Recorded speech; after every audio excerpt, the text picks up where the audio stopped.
And now let's get to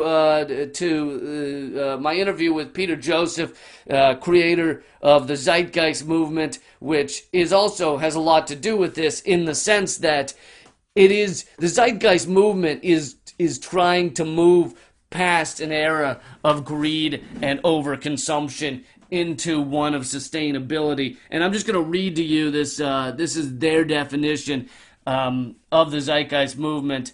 The Zeitgeist Movement is a global sustainability activist group working to bring the world together for a common goal of species sustainability before it's too late. It's a social movement, not a political one, with over 1,100 chapters across nearly all countries. Divisive notions such as nations, governments, races, political parties, religions, creeds, or class are non-operational distinctions in the view of the movement. Rather, we recognize the world as one system and the human species as a singular unit, sharing a common habitat. Our overarching intent could be summarized as the application of the scientific method for social concern.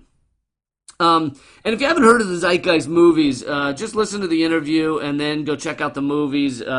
They're pretty fucking amazing. He's put out, his name's Peter Joseph again, and he's put out 3 movies. The first one, I think well, you'll hear in the interview, he had no idea it was going to go as big as it did. You know, now these movies are viewed by 50,000 people a day and continue. You know, they've millions and millions of hits.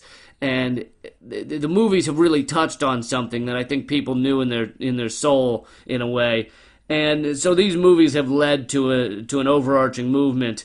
They've just touched so many people, and people wanted to get active and wanted to say, yeah, we're living in an unsustainable model, and clearly we have to do something about it. We have to unite and do something about it. And so I think these very much connect to the Occupy Wall Street, the Occupy Together movements. I don't think Zeitgeist is that far off. Sure, if you want to get into the nit and gritty, they might be. There would be disagreements between the Zeitgeist movement and various protesters and various people that agree with Occupy Wall Street, but the overarching idea that we are in a model that can't continue because we're sucking the fucking life out of this country. And you know, like I said on BBC Radio the other day, that this is like basically we're living in a bank that is on fire, and Wall Street and the top 1%, rather than putting out the fire, which they are capable of because they started it, rather than putting it out, they're working on how much money can they steal from the burning bank. How much money can they fit into their pockets and stuff down their shirts before the building collapses. That's what's going on right now. That's what we're seeing. You know, on the Titanic, these are the people that were raiding the safes as the ship was sinking, rather than helping people get on the lifeboats or whatnot. Anyway, so Peter Joseph made these movies. He started an amazing movement, and I was lucky enough to perform at the Zeitgeist Media Festival, his first media festival in Los Angeles, and it was amazing. I think there is like a good video of it that's going to come out fairly soon. He's been working on, and it was amazing to perform at that festival, along with amazing bands and wonderful speakers, and the Lost Children of Babylon, the rap group, the band Hero Sonic, and just really the comedian Rick Overton was there. Just really great people. Really, and Banksy. There were Banksy works of art upstairs. It was just an amazing event to be a part of, and I was thrilled to be a part of it, and hopefully there'll be a video of that soon enough. But anyway, let's see. I think that about covers it. Enjoy the interview with Peter Joseph, and just before I start that, please donate what you think this episode was worth. I'm trying to keep the lights on here at Moment of Clarity, especially now that it's growing, now that I'm trying to put out more content, put out more longer podcasts for you guys. And it'd be great if you could donate whatever you feel this episode is worth at leecamp.com. leecamp.net. If you could just do that, that would really help keep this thing going. Also, I'm at twitter.com/leecamp, facebook.com/leecamp. And just keep in touch. Tell people to check out Moment of Clarity if you get a chance. Share it on your Facebook wall if you like one of the videos. That would really help a lot. And without further ado, Peter Joseph.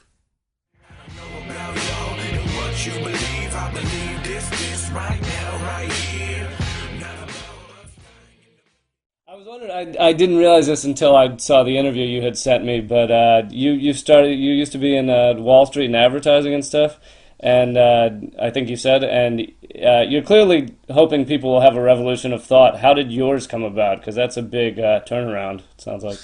Good question.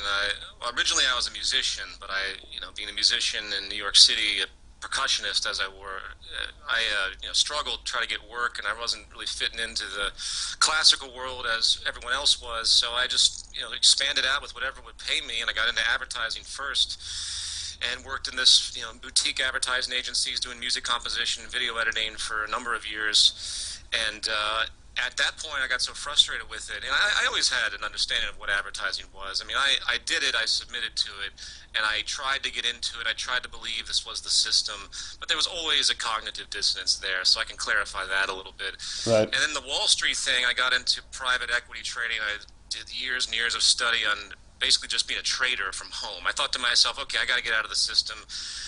What can I do where I don't have a boss? What can I do where I don't have to submit to somebody? And the only real occupation out there, which again contributes nothing, is equity trading. And stand-up comedy.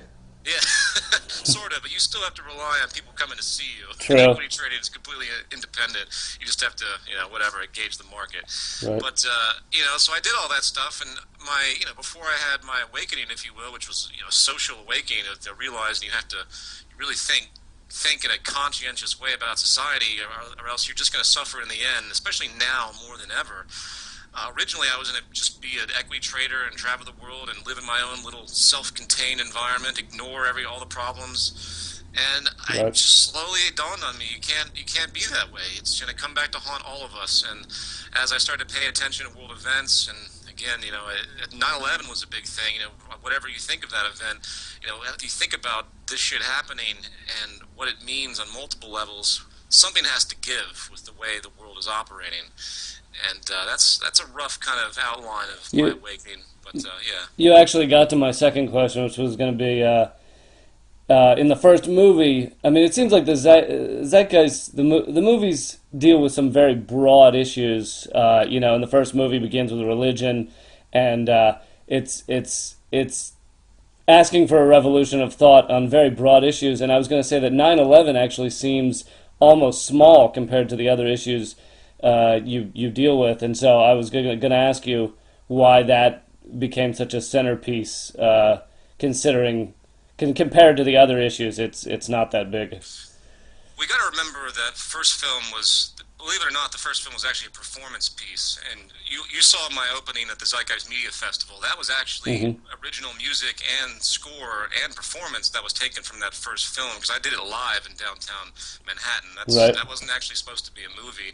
The 9/11 section, well, compared to what the movement protocols are and what we talk about with the movement, it's obviously minuscule. I think the real controversy was really publicly generated, because at that point in time, there were only a few documentaries or a few media institutions or whatever actually engaging that subject. And that sort of became, that in the religion section of the first film sort of became the claim to fame and the ultimate controversy. And even today, it overshadows really in a lot of ways a lot of the more important economic issues, social issues, cultural issues that I really focus on. But that's sort of the nature of the public media. The easiest railroad for me when I go on television interviews or such is they just want to bring up religion or 9/11 as though that's all I ever talk about, and that's years in the past. I don't even engage those subjects anymore. Right. So it's an echo. Right. Okay. That makes a lot of sense. What was the response to that first movie, by the way? Or what did you think it would be?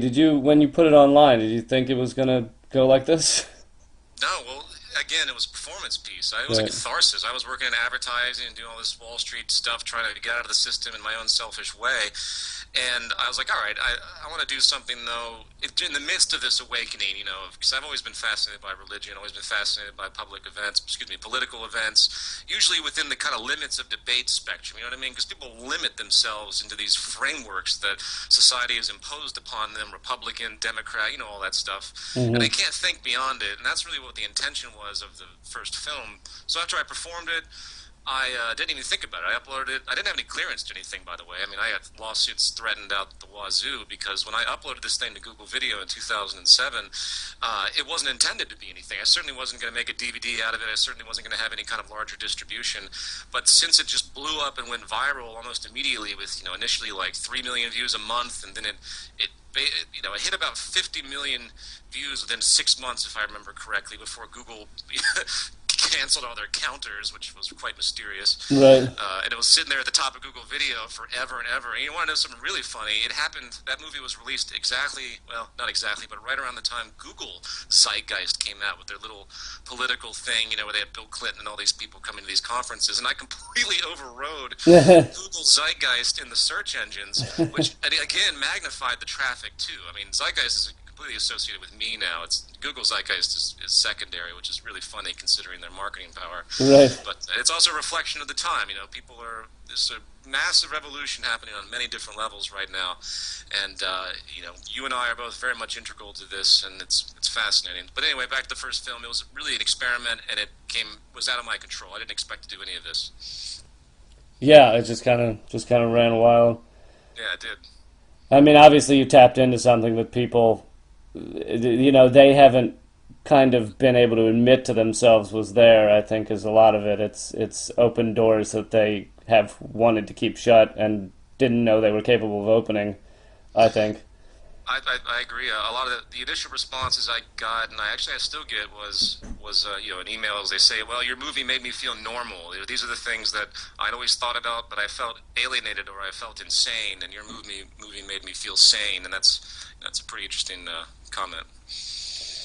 You also talk about the inherent flaws of money in the financial system, and I mean maybe. This isn't that far removed from a lot of the stuff that's covered in the movies, but I don't see a lot of talk about how maybe we've created a generation or a series of generations that has become more and more centered on greed.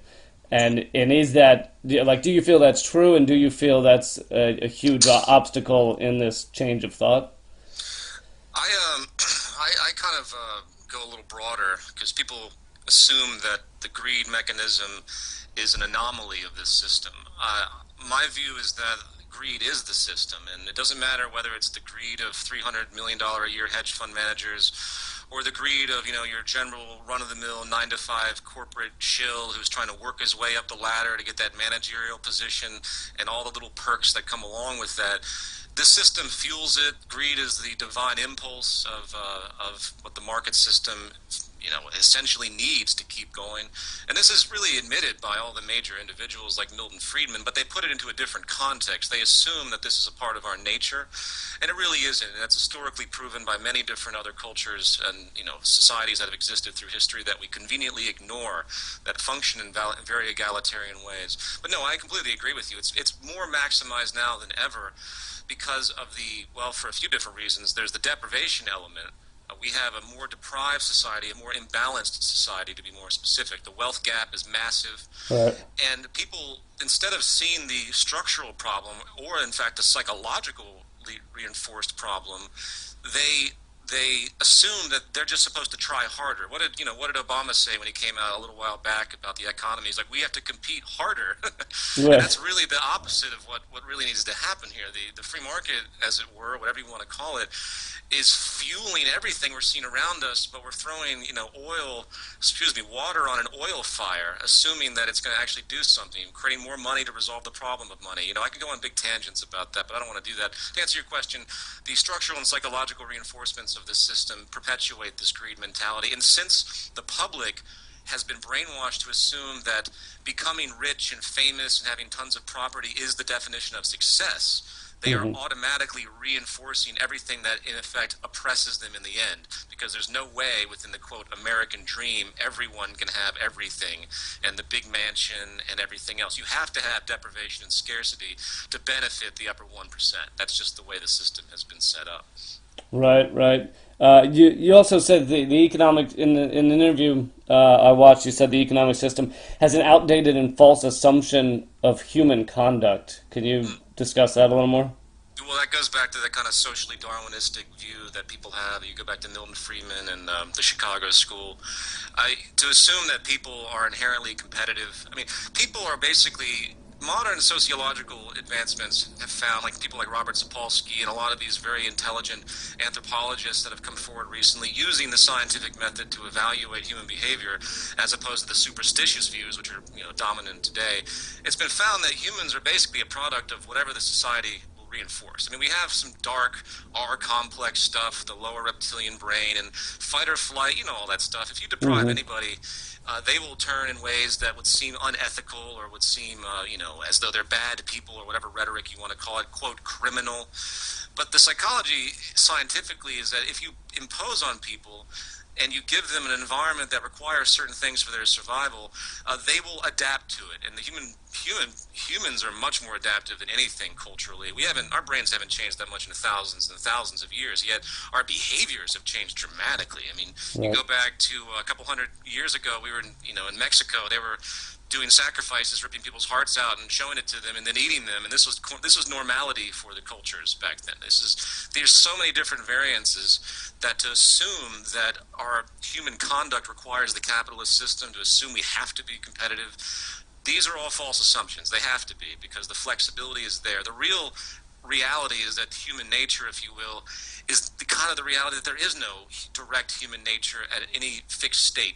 To assume that there's natural human nature, every single human would have to share the exact same approach exact same reaction to every situation. That just simply isn't the case. It's the victimization of culture that creates our reactions. So going back to early hunter-gatherer societies, going back to the I can't remember their names right now, but these early societies that worked in egalitarian ways, the First Nations people that didn't have the imposition of the market system where the need for consumption and competition wasn't reinforced, they behaved very, very, very, very differently.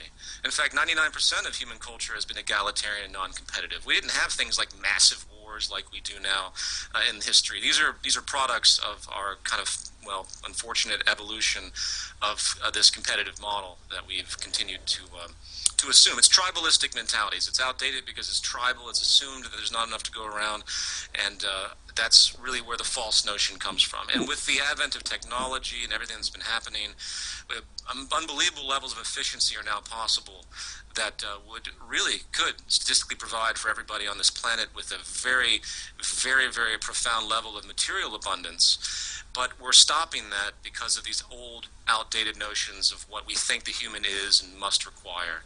And I could just kind of leave it at that. And back to what you were saying about war, I feel like our brains have not, the empathy part of our brains have not evolved to the way we wage war now. Because I feel like, any of us, the most quote-unquote evil of us, would, if you see someone dying in front of you, you're generally going to help. But dropping bombs from drone aircrafts that are being piloted in Las Vegas on grainy video, that empathy center doesn't really get activated as easily. Oh, you're absolutely right. Historically speaking, if you remember shooting, what's it called, where people line people up and they just shoot them. Firing squads. Firing squads, yes. A very common psychological trick that was used in firing squads, they even did this in Nazi Germany, is they would have one gun that had either a blank or didn't have a bullet at all. Usually it was a blank, though, because they wanted to have the psychology to feel like it was shot. Right. First of all, the firing squad is set up with numerous people, so no one can feel like any of them are actually to blame explicitly, first of all. Yeah. And then with the blank, everyone can have the psychology or the assumption that possibly they're not the one that actually killed that person. You see this in capital punishment. There are certain capital punishment schemes where you have two people that turn these keys before a lethal injection. So there's a natural kind of strategy. It's really, really quite twisted, where people are trying their best not to think that they are the ones that are causing this suffering. And so the empathy really, it's there, but it's systematically overrun. It's systematically overturned by these very sick processes that we use to justify ourselves. I think Nazi Germany is the best example. These guys had families. They were taking orders, and they just kind of believed in this blind association for the greater good. And I think even you go to the Bush administration and all the atrocities that came out of that, I really believe deep down they believe what they're doing is actually good on some sick level, and they play these sort of psychological games that I've just described in their process. Mm-hmm. Yeah. I wanted to get your thoughts on the Occupy Wall Street protests that are going on right now. You put out a statement in support, but it felt kind of like a not a wholehearted support, but definitely some support. So what's your take on those? Well, actually, next week I'm going to have on my radio show the guys from Occupy Liberty Plaza and the guys from Occupy Wall Street, because I am very much in support. These guys need to make sure, everyone, I say guys generally speaking, everyone needs to make sure they have a plan here. I mean, what do they want? If someone came up to them, and said, okay, guys, we're listening to your plight. We understand. We want to know what you want. And if they don't have something very, very clear to present to whatever authority might ask that question, then what are they really accomplishing other than the outrage? Which is good and educational enough as well. I intend to go down to both locations personally. I intend to get the movement involved. I intend to promote this kind of occupy the world financial type of approach, which is really what needs to happen. So I am excited by this because it's in its infancy. But if it's done strategically and done well and smart and nonviolent, this could be the beginning of a massive social change. And coincidentally, it reminded me of the end of my third film, which I'm not sure if you've seen, where I depict this massive uprising against the financial system, where people are taking all their money out of the banks and dumping them on the front of the Federal Reserve banks across the world, the Reserve banks, central banks across the world. And I was slightly enlightened when I saw this big artistic depiction slowly emerge. And, so if you watch that end section, you'll see exactly what my position is. The financial powers are the problem. They're not the political powers. The political powers are a byproduct of what the financial institution actually is. Right. And being down at these at the protests, and I plan to be at the one in D.C. that starts October 6th as well. It's been pretty moving. I mean, it's pretty cool to see. It's because it is people. I mean, yes, there's a lot of anger, but there's kind of a lot of joy in that. People have come together and are kind of doing something about this. Like they're not sitting in their homes right now. Exactly. No, this is it's self-correction. I think the system. I believe in kind of the group mind. It's like there really isn't an individual. We're all sharing information. We're all learning. It's a cultural matrix of data spread across all of us. And I think the system inevitably is self-correcting, and what we're seeing, for better or for worse, it's going to move into something, and hopefully it will be positive, and hopefully, again, people who engage these things will know what to ask for, and that's where the Zeitgeist movement and all that other stuff comes into play, because there is a logical train of thought of what would benefit society, but unfortunately there's a lot of baggage there too. People are still believing in this system that are occupying Wall Street. Sometimes some of them feel they need to correct certain attributes of it, not realizing that the whole is essentially flawed by the structure and the inherent psychology. At least that's my view, and I can defend that. And that's what I hope, in my view, can be communicated to a lot of these individuals. I also, before I let you go, I want to talk to you for a minute about comedy. You were obviously willing to invite me to the Zeitgeist Festival, which was fucking amazing to perform at. And you had like artwork by Banksy upstairs, which I consider some of his work hysterical and moving at the same time. Absolutely. And you also seem to be a fan of Bill Hicks and George Carlin. So, what do you think is the use of comedy, or where does comedy play in kind of this thought revolution that you're promoting? Brilliant question. I think some of the greatest influences on my values and my sense of awareness have been the arts. And there's probably no one more influential, at least broadly speaking, than, say, George Carlin and his views. And you can't really talk about George Carlin without talking about Lenny Bruce or Richard Pryor or Bill Hicks. These guys really, they enable a thought exercise through entertainment, which is what you do as well. And if there's such a thing as a philosopher anymore, and I don't mean like the kind of banal, boring philosophical, which can often seem very arrogant philosophy. I think the new philosophers really are the comedians. I think that the power that you have bridging art and communication is phenomenal, and it's underrated, really. I don't think people understand how powerful it is. I mean, I meet people that are familiar with Bill Hicks and George Carlin, and I can listen to their rhetoric and listen to what they do, and I don't think they consciously even understand how influential that communication has become. So in the Zeitgeist Media Festival, I'm in deep promotion of that, and every time we do this festival, comedy will always be a big part of it.